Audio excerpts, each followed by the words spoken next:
শুভ সন্ধ্যা শিক্ষার্থীরা, তোমাদের সকলকে স্বাগত জানাই আমার ইউটিউব চ্যানেল লেটস টিচে। আজকে অতি গুরুত্বপূর্ণ এবং মোস্ট ভ্যালুয়েবল একটি ভিডিও নিয়ে তোমাদের সামনে উপস্থিত হয়েছি। তোমরা সকলেই জানো যে তোমাদের পরীক্ষা কিন্তু খুব শীঘ্রই চালু হতে চলেছে। সেকেন্ড ইউনিট টেস্ট কিন্তু খুব তাড়াতাড়ি শুরু হবে। আজকে আমাদের যে গুরুত্বপূর্ণ বিষয়টি নিয়ে আলোচনা হবে সেটি হলো ক্লাস সিক্সের বেঙ্গলি বিষয়টিকে নিয়ে। ক্লাস সিক্সের বেঙ্গলি বিষয়টিকে নিয়ে আজকে আমরা আলোচনা করব। তো এই যে প্রশ্নপত্রটি আলোচনা হবে, এই প্রশ্নপত্র থেকে তোমরা কিন্তু 100% কমন যোগ্য প্রশ্নোত্তর নিয়ে আমরা আলোচনা করব এবং তোমরা কমন পাবেই পাবে। তো অবশ্যই বলবো যে তোমরা ভিডিওটিকে শেষ পর্যন্ত দেখো। ভিডিওটি যদি ভালো লাগে এবং উপকৃত হও ভিডিও থেকে, অবশ্যই চ্যানেলটিকে সাবস্ক্রাইব করো, ভিডিওটিকে লাইক করো এবং নিজের বন্ধুদের মধ্যেও শেয়ার করো ভিডিওটিকে। তুমি দেখছো এবং তারাও যাতে দেখার সুযোগ পায় তার ব্যবস্থা করে দিও। তাহলে শুরু করা যাক আজকের আমাদের মূল সেশনটিকে।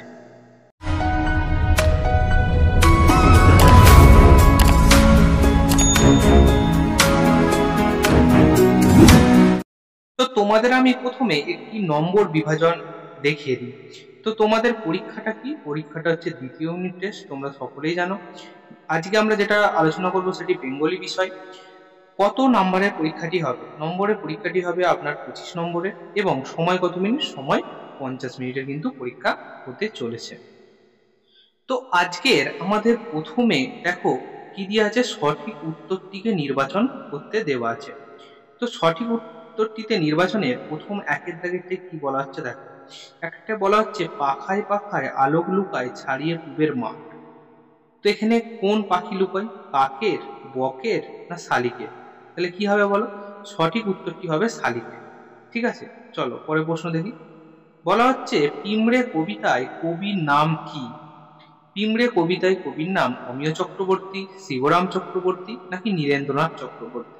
তাহলে সঠিক উত্তরটি কি হবে? সঠিক উত্তরটি হবে নীরেন্দ্রনাথ চক্রবর্তী। 3 নম্বরের প্রশ্নটা দেখি। 3 নম্বরের প্রশ্নে বলা হচ্ছে শেষ পর্যন্ত ছোট বাঘ বাবা মা থাকতো কোথায় থাকতো? সুন্দর খোলায়, সজনে খোলায় না পাখিরালয়? তাহলে সঠিক উত্তরটি কি হবে বলো? সঠিক উত্তরটি হবে পাখিরালয়। ঠিক আছে। 4 নম্বর প্রশ্নে বলা হচ্ছে এদেশের যত পালাপার্বণ সব কিছুর মূলে কি রয়েছে? চাষবাস, কলকারখানা নাকি শিল্প? তাহলে সঠিক উত্তরটি কি হবে? সঠিক উত্তরটি হবে চাষবাস। এই চাষবাসের মূলে সবকিছু রয়েছে। কারণ আমরা জানি যে আমাদের যখন ধান ওঠে তখন আমাদের কি হয় বলো? তখন আমাদের নবান্ন উৎসব হয়, হয় না? তখন আমাদের পিঠে পার্বণ এইসব উৎসবও হয়ে থাকে। তো সব কিন্তু এই চাষবাসকে কেন্দ্র করেই হয়ে থাকে। পরের প্রশ্ন বলা হচ্ছে যে গোপালের বাবা ড্যাশ আমের চারা লাগিয়েছিলেন? হিমসাগর, ফজলি নাকি ল্যাংড়া? তাহলে সঠিক উত্তর কি হবে? তিনি লাগিয়েছিলেন হিমসাগর আম। 6 নম্বরে বলা হচ্ছে মরশুমের দিনে গদ্যাংশটির রচয়িতা কে? রাজকিশোর পট্টনায়ক, ধনগোপাল মুখোপাধ্যায় নাকি সুভাষ মুখোপাধ্যায়? তাহলে সঠিক উত্তরটি কি হবে? মরশুমের দিনে লিখেছেন সুভাষ মুখোপাধ্যায়। পরেরটি বলা হচ্ছে একটি বাক্যে উত্তর দাও।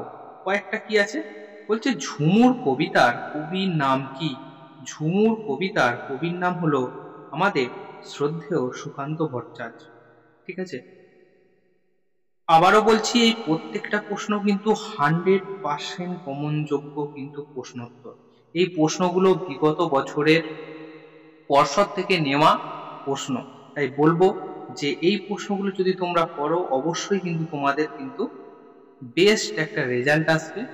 তো অবশ্যই তোমরা শেষ পর্যন্ত ভিডিওটিকে দেখো। পরের প্রশ্ন বলা হচ্ছে এই হয়তো সশরীরে রাঁচি ফেরার শেষ পথ, এটি কোন গল্প থেকে নেওয়া হয়েছে? এটি কোন গল্প থেকে নেওয়া হয়েছে? এটি নেওয়া হয়েছে রাঁচির দিনপঞ্জি গল্পের একটি অংশ, সেখান থেকে কিন্তু এটা নেওয়া হয়েছে। পরের প্রশ্ন দেখি, কবি কি বলে পিমড়েদের সম্বোধন করেছেন? কবি পিমড়েদের সম্বোধন করেছেন ভাতৃ প্রতিম বলে, অর্থাৎ ভাইয়ের মতো বলে তাকে সম্বোধন করেছে। 4-এর কি প্রশ্নের কি বলা হচ্ছে? 4-এর বলা হচ্ছে ছোট্ট বাঘ তার খিদে মেটানোর জন্য প্রথমে কি ধরতে গেছিল? কি ধরতে গেছিল? ছোট্ট বাঘ প্রথমে তার খিদে মেটানোর জন্য খরগোশ ধরতে গিয়েছিল। এক গেরোবাজ পায়রার কথা বলা হয়েছে। এক গেরোবাজ পায়রা কাকে বলা হয়েছে? এক গেরোবাজ পায়রা গোপালকে বলা হয়েছে। ঠিক আছে, চলো ছয়েরটা দেখো, ছয়েরটা কি বলা হয়েছে? ছয়েরটা বলা হয়েছে কিসের প্রার্থনায় বসুন্ধরা ব্রত পালন করা হয়? কিসের প্রার্থনা? সেটি হবে কি পরিবারের মঙ্গল কামনায় বসুন্ধরা ব্রত পালন করা হয়। এবার আমরা মোস্ট কিছু ইম্পর্ট্যান্ট এবং গুরুত্বপূর্ণ প্রশ্ন দেখে নেব। কি বলা হচ্ছে দেখো, বলা হচ্ছে সি এর দাগের যে কোনো দুটি প্রশ্নের উত্তর দাও। প্রথমে কি বলা হয়েছে? সেই দিন থেকে গাছ হেলে পড়েছে পূর্ব দিকে, এখানে কোন দিনের কথা বলা হয়েছে? গাছটি হেলে পড়ার কারণ। খুব খুব ইম্পর্টেন্ট এই প্রশ্নটি, অবশ্যই পরীক্ষায় আসার মতো।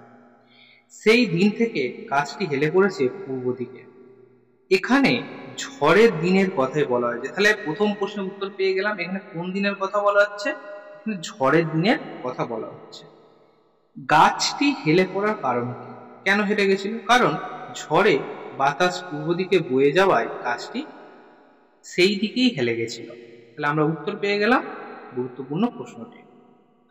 দুয়ের দাগের প্রশ্ন দেখো, বলা হচ্ছে মাটি সবারই, এটি কোন গল্পের অংশ? লেখকের নাম কি? এই গল্পে কে বা কাকে এই কথাটি বলেছেন? তাহলে প্রথমে দেখি মাটি সবারই, এটি মরশুমের দিনে গল্পের একটি অংশ। তো আমরা জানি মরশুমের দিন, এই মরশুমের দিন গল্পটি কে লিখেছে বলো? লিখেছে কে? সুভাষ মুখোপাধ্যায়। ঠিক আছে, তো এই গল্পে কে কাকে এই কথাটি বলেছে? এই গল্পে মুখুজ্জমশাই কৃষকদের উদ্দেশ্যে এই কথাটি বলেছেন। ঠিক আছে, পরের প্রশ্নে আসি। পরের প্রশ্নটা কি হযবরল থেকে আছে। তোমরা সকলে জানো হযবরল থেকে এবারে পরীক্ষায় পড়বে। প্রথম প্রশ্ন দেখো, বলছে এই গেল গেল গেল, নাড়ি ভুড়ি সব ফেটে গেল, উক্তিটি কার? মানে উক্তিটি কে করেছে?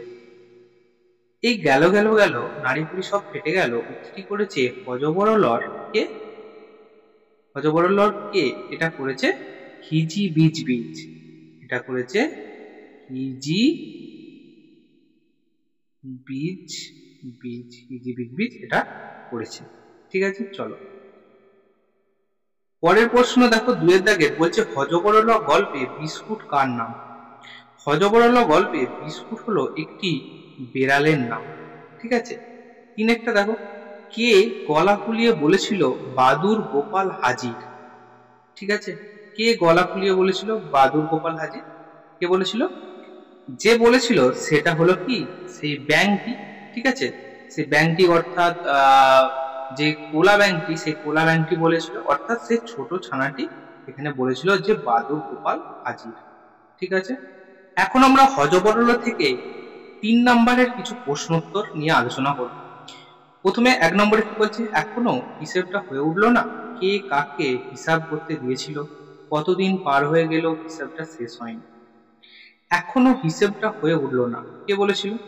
বলেছিল গোপালের বাবা। কাকে বলেছিল? গোপালকে হিসাব করতে দিয়েছিল। 3 দিন পার হয়ে গেল, হিসেবটা কিন্তু এখনো শেষ হয়নি। ঠিক আছে, তো আমরা এখান থেকে এই প্রশ্ন উত্তর পেয়ে গেলাম। আচ্ছা, দুয়ের দাগে দেখো, বলছে আমার নাম শ্রী ব্যাকরণ সিং, বিএ খাদ্য বিশারদ, এখানে আমি কে? এর এরূপ নামের কারণই বা কি? আমার নাম শ্রী ব্যাকরণ সিং, বিএ খাদ্য বিশারদ, এখানে আমি হলো একটা কি? একটা হলো ছাগল, যে ব্যয় করছিল, তোমরা সকলেই পড়েছো গল্পটাকে, সেই ছাগলটি। তার এরূপ নামকরণের কারণ কি? তার এরূপ নামকরণের কারণ হলো সে নিজের পরিচয় দিয়ে মানুষকে ঠকাতো এবং জ্ঞান বিতরণ করত, নিজের জ্ঞানকে অন্যের কাছে জাহির করত। ঠিক আছে, আচ্ছা চলো এবারে আমরা বেশ কিছু গ্রামার অর্থাৎ ব্যাকরণ নিয়ে আলোচনা করব। বলা হচ্ছে নিচের শব্দগুলি থেকে উপসর্গগুলি আলাদা করে লেখো, যে কোনো দুটি। ঠিক আছে, প্রথমটা কি দিয়েছে? প্রথমটা দিয়েছে অবেলা, বিকৃতি, ভর দুপুর, উপগ্রহ। তাহলে অবেলা, প্রথমে বলি উপসর্গ। উপসর্গ হচ্ছে সেগুলোই যেগুলো উপকথার মানে কি? উপকথার মানে হচ্ছে আগে যে শব্দটি থাকবে সেটাই হলো উপসর্গ। উপ মানে আগে। ঠিক আছে, আর যদি বলে অনুসর্গ, তাহলে অনু মানে কি? অনু মানে হচ্ছে পশ্চাৎ। ঠিক আছে, মানে পশ্চাৎ, অর্থাৎ যেটা তোমার পেছনে দেখতে পাবে, পেছনে কোনো শব্দ যোগ থাকবে। এবার আমরা দেখি, দেখো এই যে অবেলা কথাটার মধ্যে দেখো অ একটা, বেলা একটা, তাহলে উপসর্গ কোনটা? উপসর্গ হলো অ। সেম ভাবে বিকৃতি, বি একটা, রীতি একটা, তাহলে এখানে বি হলো একটি উপসর্গ। ঠিক আছে, চলো এইভাবেই দেখতে হবে। পরের দেখো কি বলা হচ্ছে, ভর দুপুর। ভর দুপুরের মধ্যে দেখো ভর একটা, দুপুর একটা, তাহলে এখানে কি হবে? ভর। সেম ভাবে উপগ্রহের উপ একটা, গ্রহ একটা, তাহলে উপ হলো একটি কি? উপসর্গ। পরেরটা বলা হচ্ছে নিচের শব্দগুলির কোনটি বিশেষ্য ও কোনটি বিশেষণ তা লেখো। তাহলে বিশেষ্য, বিশেষণ, তাহলে বিশেষ্য কোনগুলো? যেগুলো নাম বোঝাবে, নাম বোঝায়, তাই না? আর বিশেষণ কোনগুলো? যেগুলো বিশেষ্যেরই দোষ, গুণ, অবস্থা, পরিমাপ ইত্যাদি ইত্যাদি বোঝাবে, সেটা হবে বিশেষণ। যেমন দেখো প্রথমে আছে রাগ, তাহলে রাগটা কি? রাগ হলো একটি বিশেষ্য। ঠিক আছে, তারপরে আছে দেখো শরীর, শরীর কি? শরীরও একটি বিশেষ্য, তাই না? শরীরও একটি বিশেষ্য। পরেরটা দেখো দিয়ে আছে রচিত, তাহলে রচিত কি হবে? রচিত কিন্তু একটা বিশেষণ হবে। সব্যনেশে, এটাও হবে একটা বিশেষণ। ঠিক আছে, এগুলো কিন্তু কোনো না কোনো এক একটা দোষ গুণ বোঝাচ্ছে, তাই এগুলো বিশেষণ হচ্ছে। এর পরের প্রশ্নের দিকে এগিয়ে চলি। পরের প্রশ্নে যেটা বলা হচ্ছে সেটা হলো পদ পরিবর্তন করো, যে কোনো দুটি। প্রথমে দেখো আছে কি ঝড়, তারপর আছে অঞ্চল, তারপর আছে গাছ, তারপর আছে আংশিক। তাহলে প্রথমে যে ঝড় আছে, ঝড়টাকে যদি আমি আলাদা করি তাহলে কি হবে বলো? সেটা হবে ঝোড়ো হবে। ঝোড়ো কিন্তু একটা বিশেষণ। ঠিক আছে, পরে অঞ্চল, অঞ্চলকে যদি পদ পরিবর্তন করি তাহলে কি হবে? হবে আঞ্চলিক, এটাও কিন্তু একটি বিশেষণ। পরে গাছ, গাছকে যদি আমি করি তাহলে কি হবে? গাছি, আর হবে গাছতলা। ঠিক আছে, আচ্ছা। এছাড়াও আরেকটি হলো আংশিক, আংশিককে যদি পদ পরিবর্তন করি তাহলে কি আসবে? অংশ হবে, আর হবে অংশীদার। ঠিক আছে, আচ্ছা। তাহলে শিক্ষার্থীরা, আজকে আমি তোমাদের ক্লাস 6 থেকে বাংলা বিষয়টি নিয়ে আলোচনা করলাম। এটি 25 মার্কসের পরীক্ষা, তোমরা সকলেই জানো। তাই বলবো এই ভিডিওটা অতি গুরুত্বপূর্ণ একটি ভিডিও, বারবার করে দেখো। যেগুলো সমস্যা হবে অবশ্যই তোমরা কমেন্ট করে জানাবে কি কি ভুল বা কি কি সমস্যা হচ্ছে। এছাড়াও তোমাদের আরো কিছু ইনফরমেটিভ ভিডিও চাইলে অবশ্যই কিন্তু কমেন্ট করতে পারো। তাই বলবো ভিডিওটিকে বেশি বেশি করে দেখো, খাতায় লিখে লিখে প্র্যাকটিস করো। ভিডিওটি ভালো লাগলে অবশ্যই একটা লাইক করো, শেয়ার করো বন্ধুদের মাঝে, এবং চ্যানেলটিকে সাবস্ক্রাইব করো। দেখা হচ্ছে অন্য কোনো ভিডিওতে, অন্য কোনো দিন। After all, thanks for watching, best of luck.